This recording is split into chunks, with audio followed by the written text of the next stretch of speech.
Hello बच्चों, let's read this question. Question कहता है we have the liquid air and which has three components X Y and Z. So इनके boiling points हमें दिए हुए हैं। These are the boiling points. So हम एक बार लिख लेते हैं इसको फॉर बेटर क्लैरिफिकेशन। सो हमारे पास है एक्स वाई एंड जेड। इनके बॉइलिंग पॉइंट्स हैं -186 डिग्री सेल्सियस, y का बॉइलिंग पॉइंट है -183 डिग्री सेल्सियस और z का बॉइलिंग पॉइंट है -196 डिग्री सेल्सियस। सो आगे पढ़ते हैं respectively. When liquid air is fed into tall fractional distillation column. So यहाँ पे लिक्विड एयर का फ्रैक्शनल डिस्टिलेशन होने वाला है from near its bottom and warmed up slowly. So अब इस एयर को क्या किया उन्होंने, जिसमें एक्स वाई जेड कंपोनेंट्स हैं, उसको एक फ्रैक्शनेटिंग कॉलम में डाल दिया।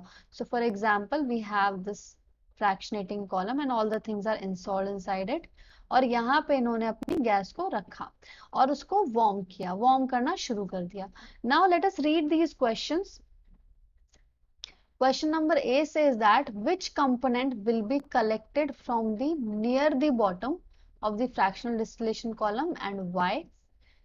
B कहता है which component will be collected from top part of the fractional distillation column and why?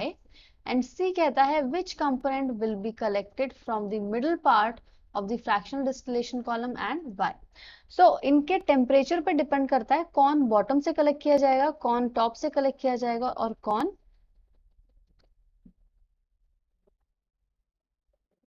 Middle से कलेक्ट किया जाएगा।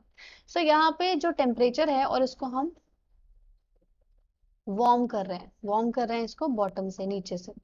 सो यहाँ पे as you see -196 degree celsius the minimum temperature जो रीच हो जाएगा। अब इसको कंफ्यूजन के लिए यहाँ पे हम कैसे यूज कर सकते हैं, तो फॉर एग्जाम्पल आप एक नंबर लाइन बना लीजिए। यहाँ पे 0 है, यहाँ पे सपोज -200 डिग्री सेल्सियस है। टेम्परेचर बढ़ेगा तो इस तरफ बढ़ेगा। सबसे पहले what will reach -196 degree Celsius, उसके बाद आ जाएगा -186 डिग्री सेल्सियस और उसके बाद आ जाएगा -183 डिग्री सेल्सियस। सो जिसका टेम्परेचर सबसे कम है which is -196 degree Celsius, it will reach faster और जितनी जल्दी आएगा उतनी जल्दी ये ऊपर चला जाएगा। सो जो टॉप लेयर आएगी, जो हम टॉप से निकाल सकते हैं जो gas, that will be gas Z. So यहाँ पे अच्छा ए में पूछा गया है नियर द बॉटम।